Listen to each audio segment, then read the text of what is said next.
Hello friends! I'm going to show you how to make these simple little cat pillows from scrap fabric, some polyfoam, polyfill,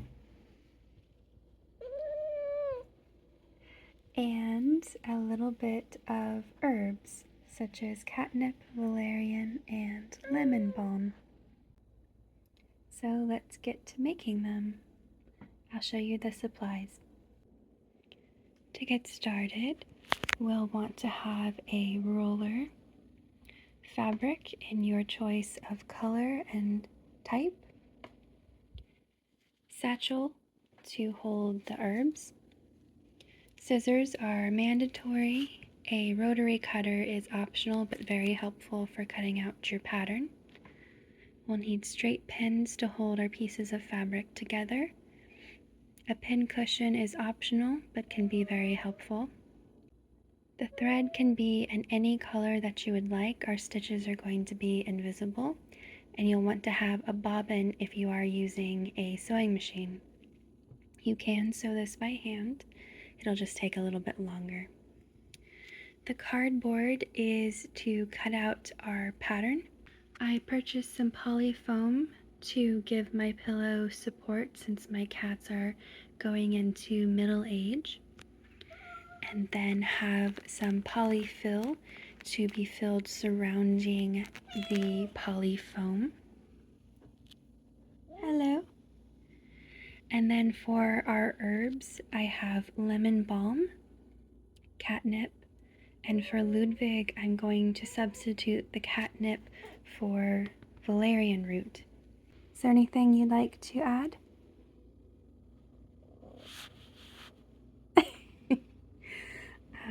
So this blue fabric is for my male cat.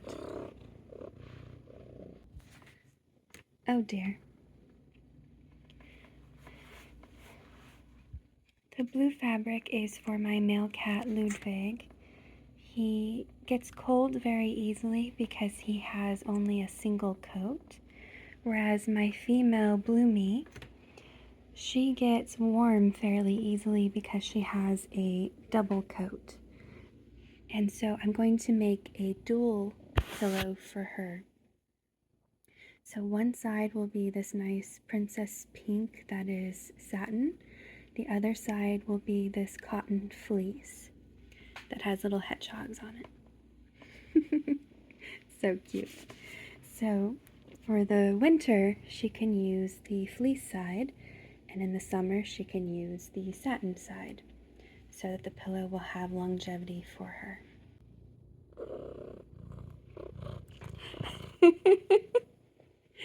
All right, let's get started. I have my fabric for my female cat's pillow lined up, and when you're lining up your fabric, unless it's the same on both sides, you want the outside of your fabric facing inward towards each other and the inside of your fabric facing outward. Let me show you. So you can see the pattern and the prominent color and silky side of the fabric are both facing each other. So when this is sewn, I'm going to flip it outward, kind of like a pillowcase, and so the pattern and the silky side of the fabric will be on the outside and the stitches will be on the inside. I've cut out a piece of cardboard in a larger size than I want my final pillow shape and size to be, in order to give some allowance for seam work. To cut out my pattern, I'm just placing my cardboard cutout onto my fabric, and then a very heavy object, which happens to be my pencil holder, to keep it in place and prevent it from slipping. And then you can use scissors, but I have a rotary cutter, which will make this task very easy. And I also have a cutting board underneath to protect my table before doing so. The fabric for each cat's pillows have been cut out and fully pinned. They're ready to be sewn, and I'm going to sew only 3 sides on each pillow so that one side stays open to add in polyfoam and then add in polyfill. So this is kind of like a foam mattress and then a pillow top. So it's going to be very comfortable for them. So next step is the sewing machine. Now that I have my machine threaded, I've picked a pattern and I've done a test strip with stitches, 2 different styles of stitches. And I'm going to go ahead and stitch the 3 sides on each pillow. So go ahead and get on with that.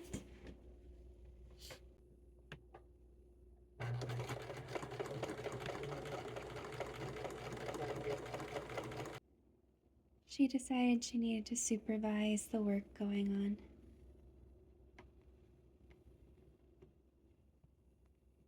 What do you think? Did I pick the right fabric?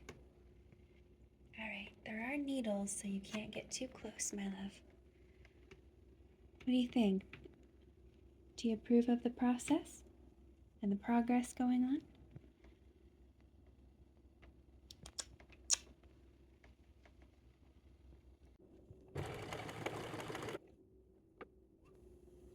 First 3 sides completed for Bloomy's pillow. Ludwig's pillow is next, and this one's going to be a little bit trickier because the fabric has some stretch to it. So we'll see how this turns out.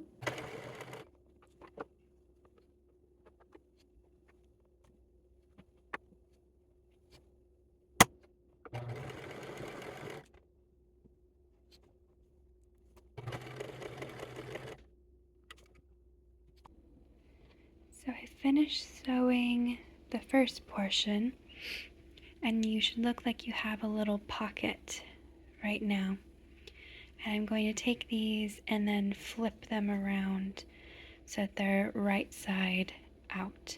And I'm going to do that off camera. Alright, so I have my pillows.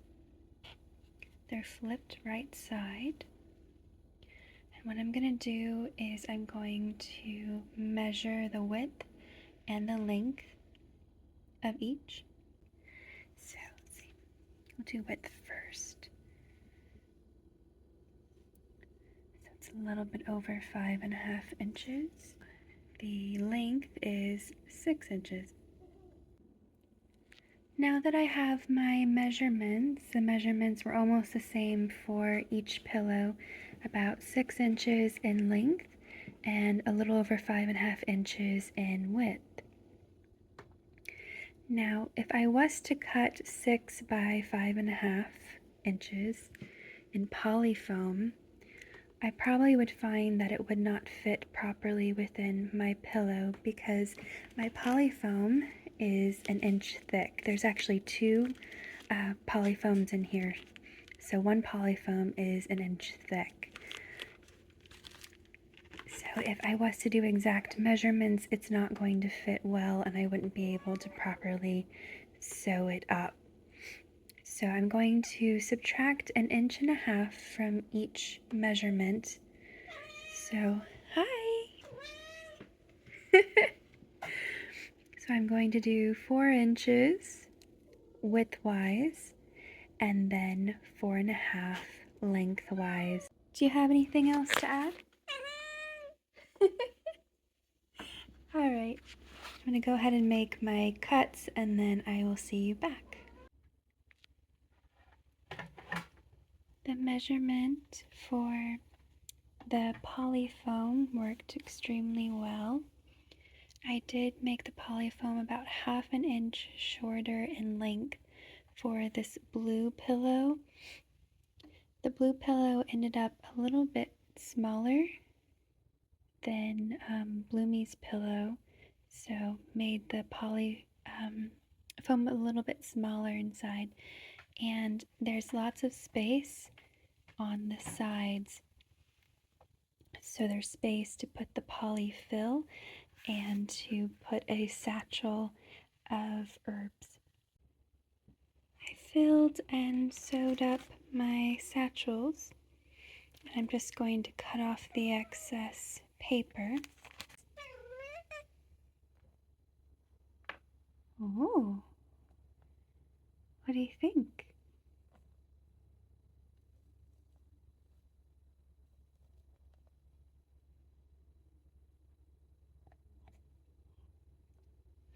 It's a good choice, I think. To complete your pillows, after putting in your polyfill, polyfoam, and the satchel, you just want to sew the remaining side.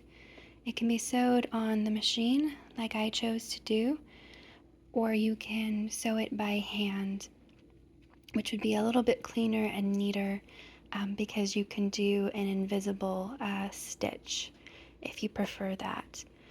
I chose to just do it on the machine to finish it real quick, and I don't think it detracts from the final product.